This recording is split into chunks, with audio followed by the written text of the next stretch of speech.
बिस्मिल्लाहिर्रहमानिर्रहीम। अस्सलाम वालेकुम नाज़रीन, इस वीडियो में हम आपको हज़रत उस्मान गनी रज़ियल्लाहु ताला अन्हु की सखावत के बारे में बताएंगे।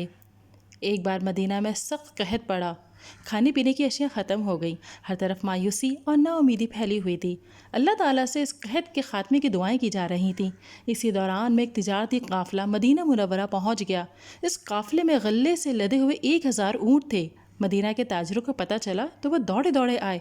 वो इस गल्ले को ख़रीदना चाहते थे ताकि मौके से फ़ायदा उठाकर ज़्यादा कीमत पर फ़रोख्त कर सकें। उन्होंने गल्ले के मालिक को दुगनी कीमत की पेशकश की, लेकिन वो राज़ी ना हुआ। ताजरों ने कीमत में इजाफा कर दिया, लेकिन गल्ले के मालिक ने कहा, मुझे इससे ज़्यादा नफ़ा मिल रहा है। ताजरों ने हैरत से पूछा, वो कौन है जो आपको इतना ज़्यादा नफ़ा दे रहा है? उस शख्स ने जवाब दिया, मेरा अल्लाह। अल्लाह एक के बदले 10 गुना देता है। ये कहकर उस शख्स ने वो गल्ला लोगों में मुफ्त बांट दिया। मदीना से कहत दूर हो गया और लोग खुशहाल हो गए। ये अजीम इंसान नबी अकरम सल्लल्लाहु अलैहि वसल्लम के सहाबी और मुसलमानों के तीसरे खलीफा हज़रत उस्मान गनी रज़ियल्लाहु ताला अन्हु थे। हज़रत उस्मान गनी रज़ियल्लाहु ताला अन्हु 576 ईस्वी में मक्का मुकर्रमा में पैदा हुए। आपका ताल्लुक़ कबीला कुरैश की एक शाख बनु उमैया से था। इन दिनों अरब में लिखने पढ़ने का रिवाज बहुत कम था। आपके वालिदैन ने आपको पढ़ाया लिखाया और अच्छी तरबियत की। जवान होने के बाद आपने गल्ले और कपड़े की तिजारत शुरू कर दी। आप सच्चे और दयानतदार ताजिर थे, इसलिए बहुत जल्द मालदार हो गए। आप अपनी आमदनी का ज़्यादातर हिस्सा और नेकी के कामों में खर्च करते थे। हज़रत उस्मान गनी रज़ियल्लाहु ताला अन्हु की सखावत, नेकियों और अच्छी आदत की वजह से छोटे बड़े सब आपकी इज़्ज़त करते थे।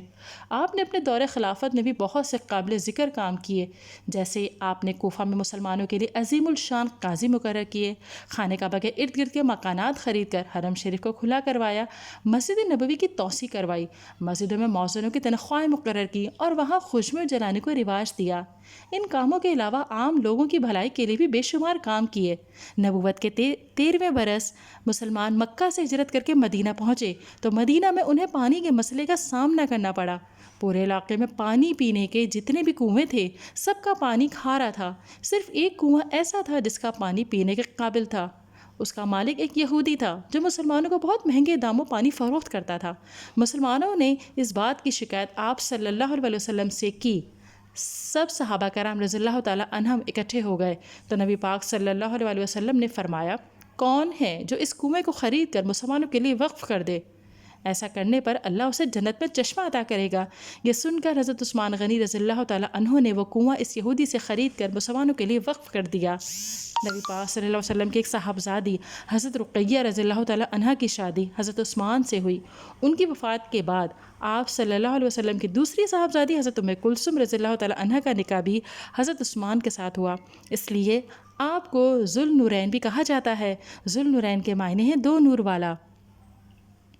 अल्लाह ने कुरान मजीद में नबी पाक सल्लल्लाहु अलैहि वसल्लम के साथियों को जन्नती करार दिया। आपके 10 साथी ऐसे भी हैं जिनको आपने ख़ुद जन्नत की खुशखबरी दी, उन्हें अशर मुबशरा कहते हैं। हज़रत उस्मान इन 10 सहाबा कराम में शामिल है। आपकी खिलाफत का दौर तकरीबन 12 बरस पर मुश्तमिल है। आपने 82 बरस की उम्र में इंतकाल फरमाया। आपकी कब्र मुबारक जन्नतुल बकी में वाक़ है। वीडियो पसंद आई है तो लाइक कीजिए, शेयर कीजिए, कमेंट दीजिए और चैनल को ज़रूर सब्सक्राइब कीजिए।